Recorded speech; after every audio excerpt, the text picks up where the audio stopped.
The slap cracked like thunder across first class, silencing the cabin as Dr. Simone Monroe clutched her cheek, her pregnant belly trembling with shock. Passengers froze, phones recording, while the flight attendant's eyes blazed with misplaced authority. To her, Simone was just a nuisance, an uppity woman daring to question procedure. What she didn't know was devastating Simone wasn't just any passenger. She was the wife of Marcus Thorne, the man who built the airline from nothing. In that instant, the attendant's career, her reputation, and the company's spotless image teetered on the edge of ruin, sealed by one unforgivable strike. The air in the Aura Air Celestial Lounge at JFK was a carefully curated symphony of tranquility. Soft jazz notes mingled with the gentle clinking of porcelain and the distant muted roar of jet engines. It was an oasis of calm amidst the controlled chaos of international travel. Dr. Simone Monroe, however, felt none of it. Her hand rested protectively on the gentle swell of her 6-month pregnancy, a small, constant reassurance in a world that had suddenly tilted on its axis. Her phone buzzed with another text from her sister in London. "Dad's stable, but the doctors are still concerned. He's asking for you." Simone, a distinguished pediatric cardiologist from Johns Hopkins, was used to being the one providing calm, measured updates, not receiving them. The irony was a bitter pill. She had boarded this last-minute flight, leaving her husband Marcus to handle a crucial investor meeting in San Francisco. He had insisted she go, his voice a warm, steady anchor over the phone. "Go be with your father, Eve. I'll reroute and meet you there as soon as the deal is closed. Aura will take care of you." Aura, Marcus's baby.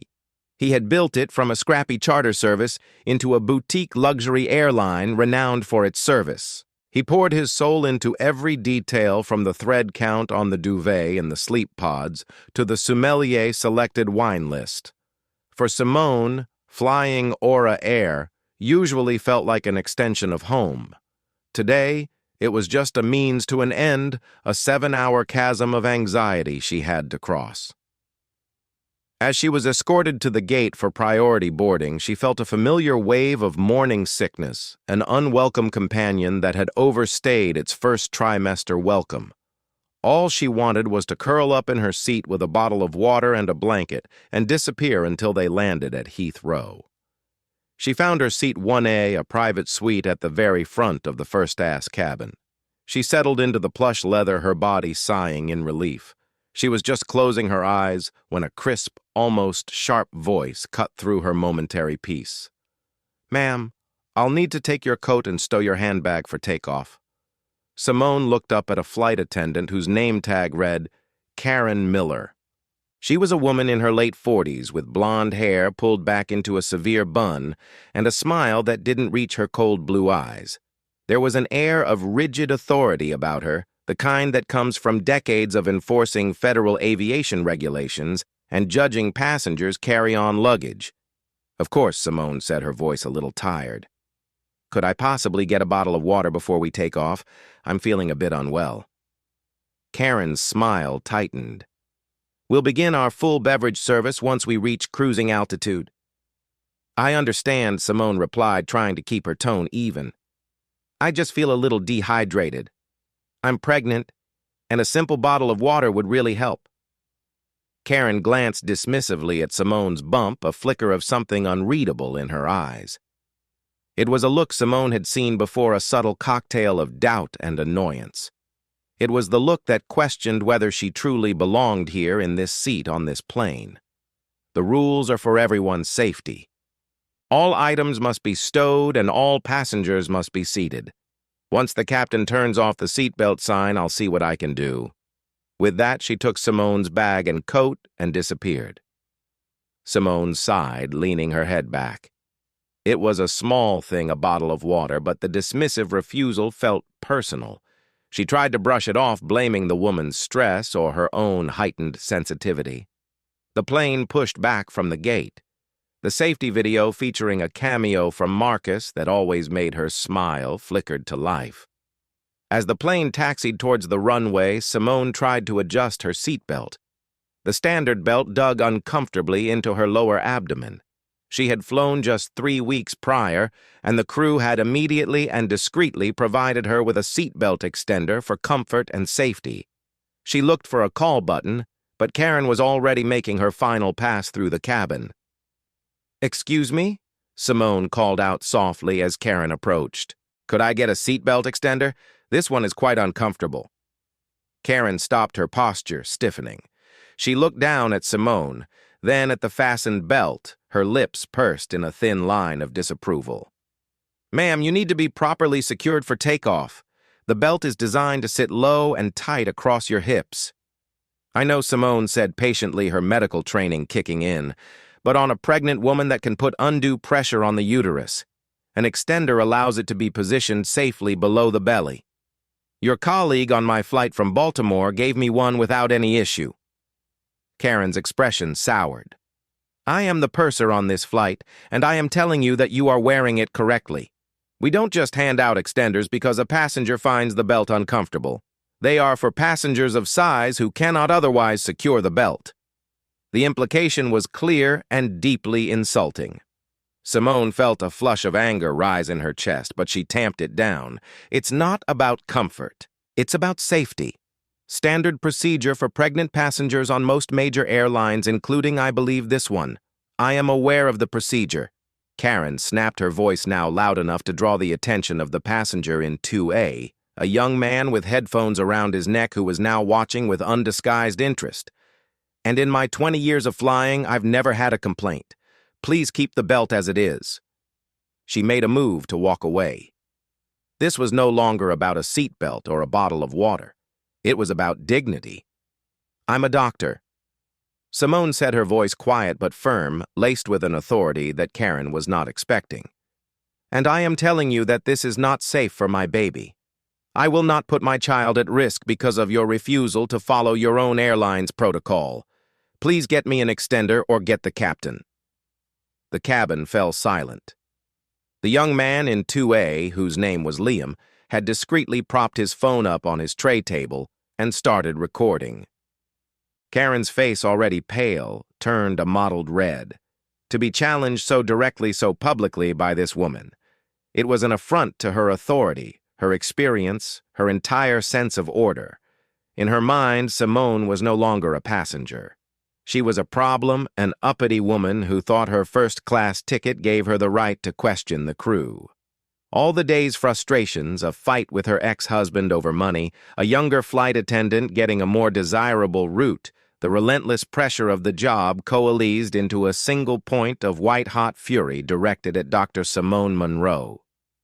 "I am the authority here," Karen hissed, leaning down, her face inches from Simone's. "You will do as you are told. You will sit back, you will be quiet, and you will not question me again. Do you understand me?" Simone was stunned by the venom in the woman's voice. She did the only thing she could think to do. She stood up or tried to her pregnant belly, making the movement awkward in the confined space. She needed to create distance to de-escalate to find another crew member. "I will not be spoken to this way," Simone said, her voice trembling slightly with a mixture of shock and anger.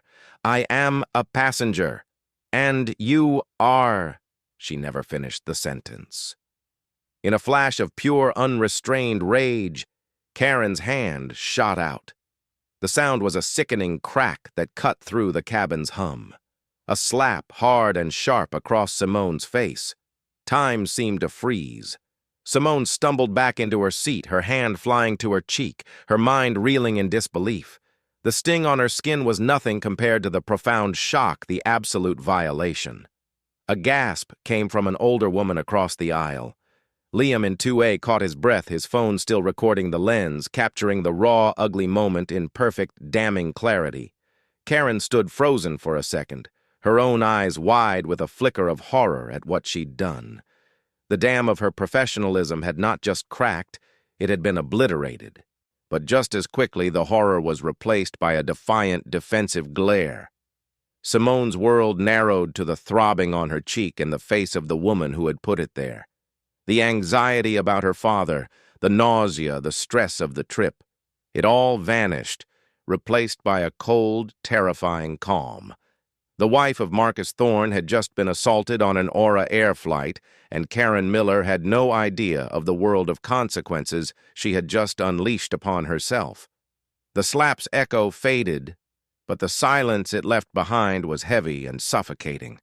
Every eye in the first-class cabin was fixed on the tableau. Simone cradling her cheek in stunned disbelief, and Karen standing rigid, her chest heaving as adrenaline wared with the dawning horror of her actions. A junior flight attendant, a young woman named Chloe, with wide, frightened eyes, rushed forward from the galley. "Karen, what happened?" Karen shot her a venomous look. This passenger became aggressive and unfastened her seatbelt during taxi. She was a threat. The lie was blatant, a desperate scramble to reframe reality. But Liam in seat 2A wasn't having it. He lowered his phone, his face pale with shock. A threat. She asked for a seatbelt extender. "You screamed in her face and you hit her. I got the whole thing on video." Karen's head whipped toward him, her eyes wild. "You are not permitted to film the crew. That is a federal offense. Assaulting a pregnant passenger is a bit more serious, don't you think?" Liam retorted, his voice shaking but firm. The commotion reached the cockpit. A calm, authoritative female voice came over the intercom. "Cabin crew report to the flight deck." Now it was Captain Eva Rostova, a no-nonsense veteran pilot, known for her unflappable demeanor.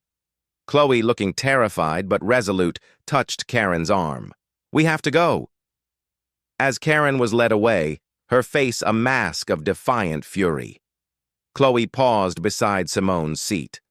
"Ma'am, Dr. Monroe, are you all right? I'm so sorry. Let me get you some water."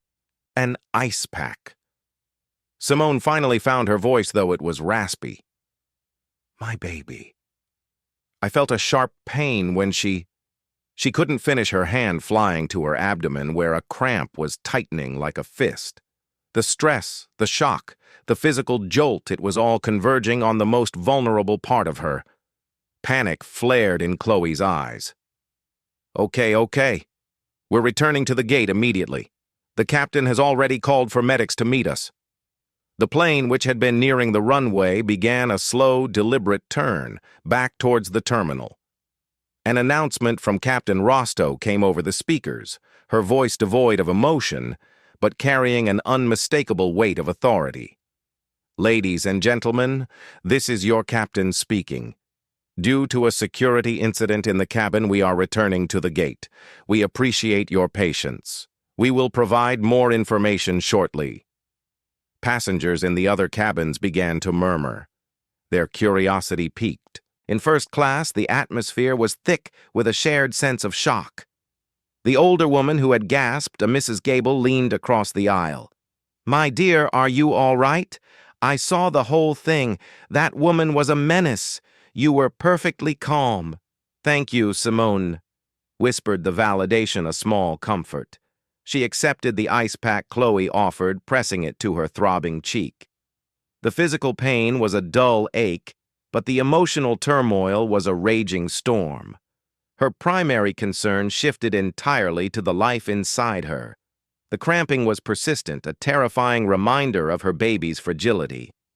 When the plane docked, the jet bridge connected with a soft thud that sounded like a gavel. The door opened, not to disembarking passengers, but to two Port Authority police officers and a team of paramedics. They came directly to Simone's seat. Karen Miller was escorted off the plane, first her face stony, refusing to make eye contact with anyone. The police were professional quiet, asking her to accompany them. The paramedics were gentle and efficient, checking Simone's vitals and listening to her description of the cramping. "We need to get you to a hospital to be monitored, Mom," the lead paramedic said kindly, just as a precaution. As they helped her to her feet, a representative from Aura's ground staff, a man in a crisp suit named David, approached her. His face was a picture of professional concern. "Dr. Monroe, I am the station manager. I am profoundly sorry for what you have experienced on our flight. We have a private lounge for you where you can wait for transport, and we will handle everything.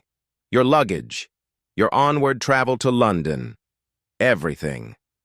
Simone just nodded, feeling numb. She allowed herself to be led off the plane away from the prying eyes of the other passengers. In the sterile quiet of the celestial lounge, the very place her ordeal had begun, she finally let the tears fall. They weren't just for the humiliation or the pain, but for the fear. Fear for her baby, and fear for her father waiting for her across an ocean she now felt unable to cross. David, the station manager, handed her a bottled water. "Is there anyone we can call for you?" Dr. Monroe Simone wiped her eyes and took a deep breath. "Yes." There was one person. She pulled out her phone. Her fingers trembled as she found the contact. Marcus. He would still be in his meeting on the West Coast. It was 3 hours earlier there. She shouldn't bother him, but the promise he'd made, "Aura Air will take care of you," echoed in her head with a crushing irony. She needed him. She hit dial. It rang twice before he picked up. "Eve, is everything okay? Did you land already?" His voice was clear and strong, the sound of home. And then she broke. A sob escaped her, raw and uncontrolled. Marcus. The shift in his tone was immediate. The easygoing husband was gone, replaced by the razor-sharp focus of a CEO sensing a crisis. "Simone? What is it? What happened? Are you okay? Is the baby okay?" Through her tears, she recounted the story. The dismissiveness, the argument over the seat belt, the condescending tone, and then the unthinkable, the slap. She told him about the cramping and the paramedics. On the other end of the line, 3,000 mem away, in a glass-walled boardroom in San Francisco, Marcus Thorne went completely still. The investors across the table watched as every ounce of warmth drained from his face, replaced by an expression of such cold, controlled fury that it seemed to lower the temperature of the room. He held up a hand, a silent command for mutants, and turned his back to them. His voice when he spoke to Simone was terrifyingly soft. "What was her name, Eve? Karen?" Simone whispered. "Karen Miller? Okay, baby. Listen to me. You are safe now. Let the medics take you to the hospital. Get checked out. That is your only priority. Do not worry about your father. Do not worry about your luggage. Do not worry about a thing. I am handling it. But your meeting, the meeting is over," he said, his voice flat and hard as granite. "I'm on my way. I love you." He hung up. He turned back to the stunned investors. "Gentlemen, I apologize. A severe family emergency has arisen. We will have to postpone." Without another word, he packed his briefcase, his movements precise and economical. His assistant, a young man named Ben, scurried after him. "Mr. Thorne, what do I tell them? Where are you going?" Marcus didn't break his stride as he headed for the private elevator. "Clear my schedule for the rest of the week, get the jet ready for immediate departure destination JFK, and get Daniel Chen in HR, and Jessica Alvarez from our legal team on a conference call with me in 30 minutes. Tell them to access all records, flight manifests, and personnel files for Aura Air Flight 707 New York to London. There's been an incident." Meanwhile, back at JFK, Liam, the student from Seat 2A, was sitting in the main terminal, his heart still pounding. He watched the video on his phone one more time. The audio was crystal clear. The sharp crack of the slap, the flight attendant's snarled words, the pregnant woman's gasp of pain. It was irrefutable. He knew what he had to do. He opened his social media apps. He wrote a simple caption, "Unbelievable. Senior flight attendant on at Aura Air Flight 707 physically assaults a pregnant black woman in first class for asking for a seatbelt extender. Share this. This can't be swept under the rug." He attached the video and added the hashtags. Tucha Airhashed Flight 117 Assault HCR Corporate Accountability Justice for Simone. He hit post and a firestorm began to ignite online, completely unbeknownst to the corporate leadership of Aura Air, who were about to get a call from their furious founder. A founder whose wife was at that very moment being wheeled into an ambulance, her face bruised and her body trembling with fear for their unborn child. The karma Karen Miller had set in motion was no longer a distant threat. It was a private jet, thundering across the country at 600 mph, carrying the one man she should never ever have crossed. Aura's global headquarters in Austin, Texas, was a testament to Marcus Thorne's vision. The sleek glass tower hummed with a quiet, confident energy, a place where ambition was the currency and innovation was the mandate. On this particular Tuesday afternoon, the 34th floor was buzzing with the triumphant afterglow of the San Francisco deal Marcus was meant to be closing. VPs were patting each other on the back and the stock price was climbing. It was a mood of celebration. But on the other side of the floor in the firewalled offices of human resources and legal, a different kind of energy was gathering. A dark, anxious pressure was building a rumor that had snaked its way from the operations team at JFK. An incident, a flight returned to gate a first-class passenger. It was still just whispers, but it was enough to curdle the celebratory mood for anyone who heard them. Daniel Chen, the impeccably tailored vice president of human resources, felt that curdling in the pit of his stomach. He stared at the email summons that had just landed in his inbox, its subject line stark and demanding. Urgent conference call M. Thorne. A direct call from the founder during the final hours of a landmark deal was unprecedented. It was a 5-alarm fire bell. He immediately picked up his phone and dialed the extension for Jessica Alvarez, the airline's general counsel whose office was one floor above. "Jess, you get the summons?" he asked without preamble. "Just did." Her voice came back already sharp and alert. The easygoing lawyer he joked with at company mixers gone replaced by the formidable litigator who had saved the airline millions. "My gut says this has nothing to do with the San Francisco deal. The subject line mentioned Flight 777. I'm pulling the preliminary reports as we speak." On their respective computer screens, the files appeared. The first was the official report from Captain Ava Rostova, a pilot known for her stoicism.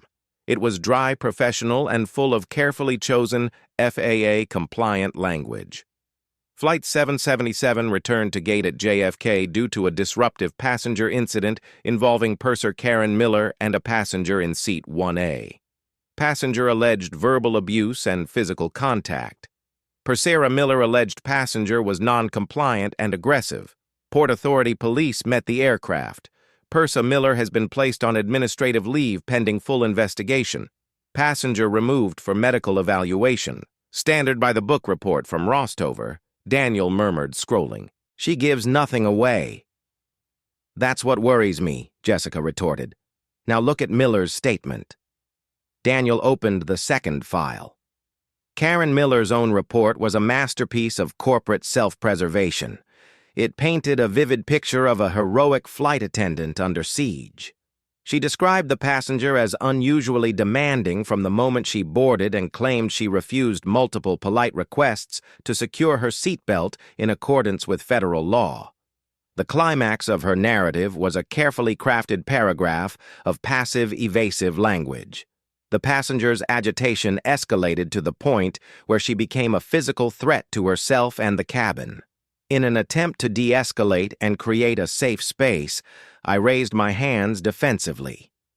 In the process, I inadvertently made contact with the passenger's face while gesturing for her to remain seated. Jessica scoffed, her voice dripping with contempt, inadvertently made contact while gesturing. "That's not an explanation, Dan. That's a lie someone stayed up all night rehearsing. It's the kind of phrase people use when they know they're guilty." "Agreed," Daniel said, pulling up Karen Miller's personnel file. 22 years with the airline. Not a single official complaint, a wall of commendations for punctuality and perfect uniform adherence. On paper, she's our best flight attendant. On paper, Jessica echoed skeptically. People with files this clean are either saints or sociopaths who are masters at burying their mistakes and intimidating their colleagues into silence. My money is on the latter. Who was the passenger? Daniel scrolled through the flight manifest. Seat 1A. A Dr. Simone Monroe. Last-minute booking, full fare class. One-way ticket to London. No frequent flyer history with us under that name. Before they could theorize further, their dedicated conference line chimed with the three-tone signal reserved for the executive channel. The caller ID was Stark M. Thorne. They both straightened in their chairs, the air in their offices suddenly feeling thin and charged. "Daniel, Jessica, thank you for joining." Marcus's voice filled the speaker. There was no warmth, no pleasantry. It was a voice stripped of all emotion save for a chilling, compressed fury. It was the sound of a controlled explosion. "I want a full, unredacted report on the incident involving purser Karen Miller on Flight 777 at JFK today. I want every statement, every witness name, and a copy of the purser's complete employment history on my desk before my plane touches down in New York." Of course, Marcus Daniel began trying to keep his voice level. "We have the initial reports now. It appears there was a significant dispute over cabin safety procedures." It was not a dispute. Marcus cut him off, his voice dropping an octave into a register of pure menace. "It was an assault. Your purser, your 22-year veteran, slapped a pregnant passenger across the face." The words landed like a physical blow. Daniel Chen felt the blood drain from his face. Jessica let out a short, sharp breath. This was a nightmare. A full-blown company-killing nightmare. The passenger in seat 1A. Marcus continued, his voice now dangerously, terrifyingly quiet, is Dr. Simone Monroe. "I'm going to need you both to use the full extent of your professional discretion and intelligence to understand the gravity of this situation when I tell you that Dr. Monroe is my wife." For a full 10 seconds, there was absolute silence on the line, broken only by the sound of Daniel Chen's own heart pounding in his ears. Simone Monroe, Simone Thorne. Of course, she used her professional name, the owner's wife, pregnant, assaulted by their own senior staff on their own flagship aircraft. The floor seemed to drop out from beneath Daniel's chair. He saw his career, his pension, and the company's pristine reputation flashing before his eyes. Jessica, ever the lawyer, found her voice first a slight tremor belying her professional composure. "Marcus, my God, is the baby okay? She's at Lenox Hill Hospital." "They are cautiously optimistic," he said. And for a fleeting moment, the voice of a terrified husband broke through the CEO's armor before being ruthlessly suppressed. "Which is more than I can say for Ms. Miller's career or for our entire corporate culture if this is the kind of employee we have been rewarding for 2 decades. The steel returned to his voice harder than before. "I want a surgical, merciless investigation. I don't want a cover-up. I want an excavation. I want you to dig until you hit bedrock. I want every passenger from that first-class cabin contacted personally by a senior manager tonight. Not an email, a phone call. Apologize and get on their unvarnished statements. I want the gate security footage, the lounge footage, and every scrap of internal video from that aircraft. I want Karen Miller's work," wrote her. "For the last 5 years, her colleague reviews official and unofficial. Find out who she flew with. Find out who was afraid of her. I want to know who trained her, who promoted her, and who has been signing off on her perfect record. Am I clear?" Crystal Jessica said, her fingers already flying across her keyboard, a flurry of emails dispatching her legal team. "One more thing," Marcus added. "Our PR team is about to walk into a hurricane. A video of the assault is going viral as we speak. Find it, analyze it, and then prepare a public statement. No excuses, no defensive corporate speak. I want us to get in front of this with the unvarnished truth. We will state the facts: an employee of Aura Air committed an act of violence against a passenger. We will announce her termination and a full, transparent investigation, and we will apologize. We will beg for forgiveness. We own this, all of it." The call ended, leaving a deafening silence in its wake. Daniel, still reeling, numbly typed Natar Air into a social media search bar. The first result, already trending nationally, was a post from a user named Liam Carter 22. He clicked play. The quality was horrifically good. He saw Dr. Simone Monroe, a woman he now recognized from company holiday party photos. Her face a mask of dignified disbelief. He heard her calm, intelligent voice advocating for her own safety. And then he saw Karen Miller, her face twisted into a snarl of pure malice, leaning in her voice a venomous hiss. And then the slap, unmistakable, vicious, cruel. Daniel felt physically sick. The comment section was a roaring torrent of digital fury at Air. Fire her now, and I hope she gets sued into oblivion. Boycott Air as a flight attendant for another airline. This is horrifying. This is assault period. That woman does not deserve her wings. Just saw this on CNN's breaking news feed. Your stock is going to tank at Air. You guys are done. It was already a tsunami. News outlets were running with it. Their stock, just hours before the pride of the market, was now projected to open with a catastrophic drop. The San Francisco deal was forgotten. Meanwhile, at Lenox Hill Hospital, Simone lay in the quiet dimness of a private room. The terrifying cramps had subsided, and the steady rhythmic thump, thump, thump of her baby's heartbeat on the fetal monitor was the only sound that mattered. Dr. Anna Sharma, the obstetrician, had been wonderfully reassuring. "Everything looks stable, Dr. Monroe," she'd said. "The baby is strong, but we want to keep you overnight. The most important thing now is rest and zero stress." Easy for her to say. Simone scrolled through the news on her phone and saw it. Her own face, a pixelated still from the video, blurred but recognizable under a blaring headline. Shocking video flight attendant assaults. Pregnant passenger on luxury airline. Reading the story, seeing the outrage from thousands of strangers was a bizarre, out-of-body experience. It was horrifyingly public, but it was also a profound validation. She wasn't crazy. She hadn't overreacted. The world saw what she had felt. It was wrong. Hours later, the door to her room opened softly. Marcus stood there. He looked like he had aged 10 years in the last 10 hours. His suit jacket was gone, his tie was loosened, and his face was etched with exhaustion. But his eyes locked on her were filled with a universe of love relief and a deep, simmering fury. He crossed the room in 3 long strides and took her hand, his touch infinitely gentle, as if she were made of priceless, fragile porcelain.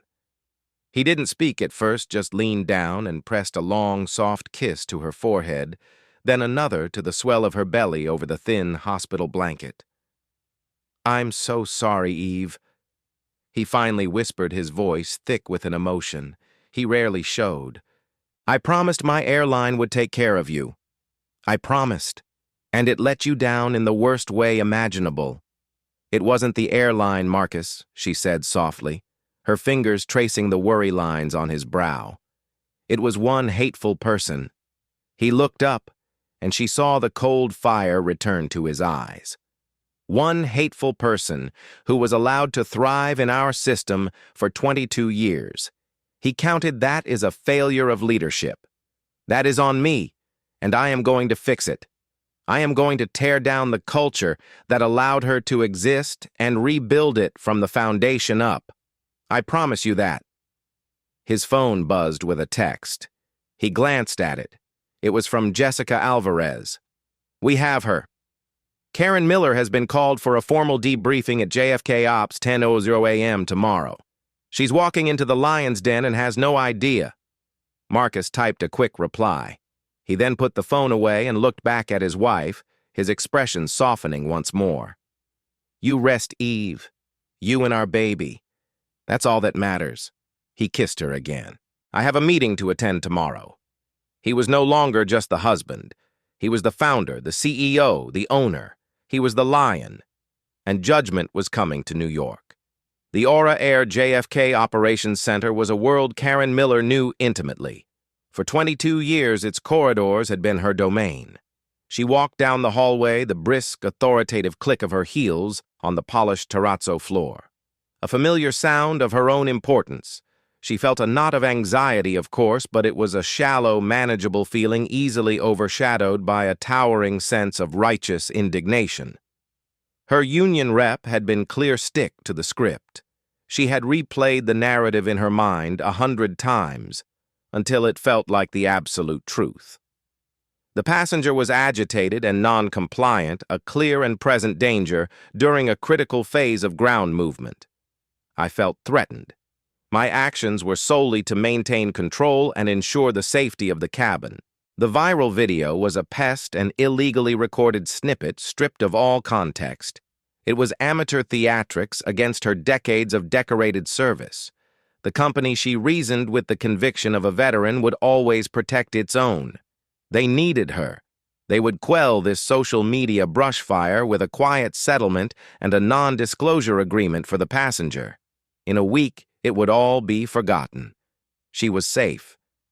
She adjusted the collar of her crisp uniform blouse and pushed open the heavy oak door to the designated conference room and froze. The air rushed from her lungs. This was not the small, sterile debriefing room she had been expecting. This was the main boardroom, a chamber of power she had only ever glimpsed from the hallway. A cavernous space of dark wood, brushed steel, and floor-to-ceiling windows that overlooked the bustling runways of JFK. A colossal mahogany table so polished it reflected the grim sky outside, stretched down its length like a judicial bench. At the far end, silhouetted against the window, sat a panel of figures. She instantly recognized Daniel Chen, the VP of Human Resources, and Jessica Alvarez, the airline's formidable general counsel. Their faces were stony, unreadable masks. But it was the man at the head of the table who made her heart stop dead in her chest. Marcus Thorne. He wasn't a picture in a magazine or a face on the safety video anymore. He was there in the flesh, radiating an aura of such intense, still power that it seemed to consume all the oxygen in the room. The CEO himself here for her. The cold dread that began to seep into her bones was no longer a vague anxiety. It was a paralyzing, icy certainty. The carefully constructed walls of her self-assurance didn't just crack. They vaporized. She felt small, transparent, and terrifyingly exposed. "Miss Miller, thank you for coming," Marcus said. His voice was unnervingly calm, a quiet baritone that carried across the vast table with absolute command. It was the gentleness of a surgeon before the first incision, and it was more frightening than any shout. "Please have a seat." His gesture indicated a single, isolated chair positioned directly opposite him. The walk to it felt like a mile across a barren desert. Her heels, once a sound of authority, now seemed to echo with a pathetic, hollow click. She sat down, her back ramrod straight, her hands clasped so tightly in her lap. Her knuckles were white. "We are here, as you know, to discuss the incident on Flight 7 and 7 yesterday." Marcus began, his gaze unwavering and intense. He hadn't blinked. "I have read your official statement. Before we proceed with the company's evidence, I would like to give you the opportunity to recount the events in your own words. Tell me what happened from your perspective." It was a trap, and she knew it, but it was the only path offered. This was her last chance to sell the lie. She cleared her throat, her voice emerging as a strained, greedy version of its usual self. "M. Thorne. The passenger in 1A became very difficult as we prepared for takeoff. She was refusing to secure her seatbelt correctly. When I instructed her on the proper procedure, she became verbally aggressive. She was agitated, unfastening her belt and attempting to stand up while we were taxiing. I was deeply concerned for her safety and the safety of the flight. My only intention was to de-escalate, to create space." She trailed off the rehearsed words, sounding flimsy and absurd in the tomb-like silence of the room. Marcus listened patiently, his expression unchanging. When she finished, he nodded slowly. A compelling narrative of a flight attendant acting under pressure to maintain order. A narrative of heroism, almost. He let the word hang in the air for a beat. "Unfortunately for you, Ms. Miller, it is a complete and utter fabrication." He gestured to Jessica Alvarez. The general counsel, with the precise movements of a predator, slid a sleek tablet across the table towards Karen. "Ms. Miller, this is a sworn and signed statement from passenger Elena Gable, a retired school teacher who was seated in 2D. Jessica said, her voice sharp and clinical. She states, and I quote, "The flight attendant was hostile from the very first interaction. The young woman in 1A was perfectly polite, a model of patience. She simply requested a seatbelt extender, explaining she was pregnant. The flight attendant spoke down to her like she was a child before outright refusing the request. Jessica continued without pausing for breath. We also have a statement from passenger Ben Henderson in 3A. His words, "I was listening to music, but I took my headphones off because the flight attendant's tone was so aggressive." The passenger never raised her voice. The flight attendant was the only one who was escalating the situation. We have 4 other similar statements from every passenger in the first-class cabin. Karen felt a flush of heat creep up her neck. They're mistaken. It was a confusing situation. Daniel Chen from HR spoke next, his voice carrying a tone of deep disappointment. And this, Ms. Miller, is the maintenance and security log for the aircraft. As I'm sure you're aware, on some level, our premium first-class suites have forward and aft-facing security cameras. They are for the protection of our passengers' belongings and to provide a record in case of security incidents. They are activated during all on-ground movement. They do not record audio, but as you'll see, the video is quite clear. He tapped a second tablet and a silent, grainy black and white video began to play. It was a cold, objective view from above. There was Simone, her movements calm. There was Karen leaning over her, jabbing a finger, her body language radiating aggression. There was Simone, attempting to rise, not in an attack, but in what was clearly a defensive posture. And then there it was, the swing of her own arm. The violent snap of Simone's head, irrefutable clinical damning. A strangled gasp escaped Karen's lips.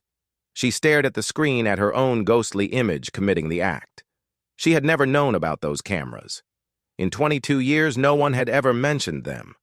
And then, of course, Marcus said, his voice dropping to a near whisper, "There is this." He nodded toward the large 80-inch monitor mounted on the wall. It flickered to life. The video was instantly recognizable. Liam Carter's video. But this was no longer on a tiny phone screen. It was life-sized and it had sound. The boardroom was filled with the audio of her own voice dripping with condescension. In my 20 years of flying, I've never had a complaint. Then came Simone's voice, calm, firm, and reasonable. "It's not about comfort. It's about safety." Then her own voice again, rising to a hiss. "I am the authority here. You will do as you are told." And then the sound. The sickening, sharp crack of the slap echoed through the high-tech speakers, as loud and horrifying as it had been in the cabin. It was followed by the collective gasp of the passengers. The video ended. The monitor went black. The silence that descended upon the room was absolute, profound, and condemning. Karen Miller finally broke. The trembling started in her hands and spread through her entire body. A low, guttural sob tore from her throat. Her professional mask, her composure, her lies. All of it shattered into a million pieces. It was a mistake, she cried, the words tumbling out in a desperate, pleading rush. A terrible mistake. "I was having a bad day. I'm under so much stress. Please, I have given 22 years of my life to this company. 22 years. Doesn't that count for anything?" Marcus leaned forward, resting his elbows on the table. The calm demeanor was gone, replaced by a cold, concentrated fire in his eyes. 22 years, Ms. Miller. He repeated, his voice low and intense. For 22 years, you have worn our uniform. For 22 years, you have drawn a paycheck from this company, a company built on a single, inviolable promise that every soul who steps onto our aircraft will be treated with service dignity and, above all, respect. And in a matter of minutes, you burned that promise to the ground. You didn't just have a bad day. You systematically targeted and abused a passenger. You refused her a simple standard-issue safety device. You chose to humiliate her rather than help her, and then you physically assaulted her. He paused, letting his words hang in the air like an indictment. You want to talk about your 22 years of service. Let me tell you about the woman you assaulted. Let me tell you about Dr. Monroe. She is one of the country's leading pediatric cardiologists. She spends her days holding the fragile hearts of children in her hands. She was on that flight rushing to the bedside of her father, who she believed was dying. She is 6 months pregnant with a child that she and her husband have wanted for years, a child she fought for. That is who you struck, Miss Miller. That is the life you treated with such contempt." Karen stared at him, her tear-streaked face a mask of confusion. The level of detail was jarring. It didn't make sense. How could you possibly know all that about her?" she whispered. Marcus Thorne's face became an expression of pure, cold granite. He delivered the final, devastating blow with the precision of an executioner. "Because Dr. Simone Monroe is my wife, and that was my unborn child, whose life you put at risk." The world stopped. The air crystallized. For Karen Miller, it felt as though the floor of the boardroom had fallen away, plunging her into a black, soundless abyss. His wife, the CEO's wife, the random uppity passenger in 1A, was the wife of the man who owned the entire airline. Every piece clicked into place, the immediate return to the gate, the presence of the station manager, the speed of the investigation, the CEO himself sitting at this table. It was not a corporate debriefing. It was a personal judgment. The full crushing weight of her monumental career-ending, life-altering miscalculation crashed down upon her. She had not merely made a mistake, she had committed an unforgivable sin against the throne itself. A broken animal sound of despair escaped her lips. "Oh, God! Oh, my God! I didn't know! No!" Marcus said, his voice devoid of any pity. "You didn't, but it shouldn't have mattered." He stood up, signaling the end. "Your employment with Aura Air is terminated effective immediately. You have disgraced the uniform. As of this moment, you are trespassing on company property and will be escorted out." He looked at Jessica. "Our legal team will be in direct contact with your union representative regarding the civil suit we will be filing against you for material damages to our brand and reputation.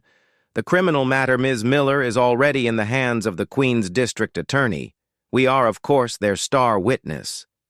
As two discreet but unyielding security guards entered the room, Karen collapsed in on herself, sobbing hysterically. They helped her to her feet and guided her out, her cries echoing down the hall she had once patrolled with such pride. Marcus watched her go, his expression grim. He turned to his stunned team. "This ugliness does not end here," he said, his voice ringing with a new powerful resolve. "This is a new beginning.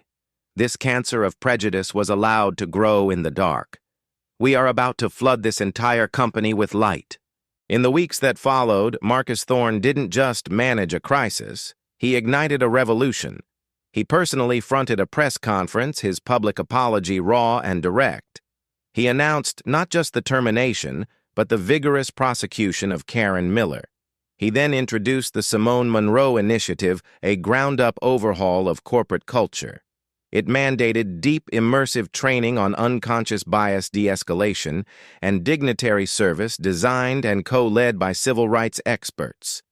He publicly promoted Chloe, the junior flight attendant, celebrating her as the new standard of Aura Air integrity. He established the Liam Carter Journalistic Courage Scholarship at NYU. And most powerfully, at the initiative's launch, a healthy and radiant Simone stood beside him. "What happened to me was born from prejudice," she stated, her voice steady and clear. "But the response to it can be born from purpose. We cannot erase the ugly moments of our past, but we have a profound obligation to learn from them to build a better, kinder future."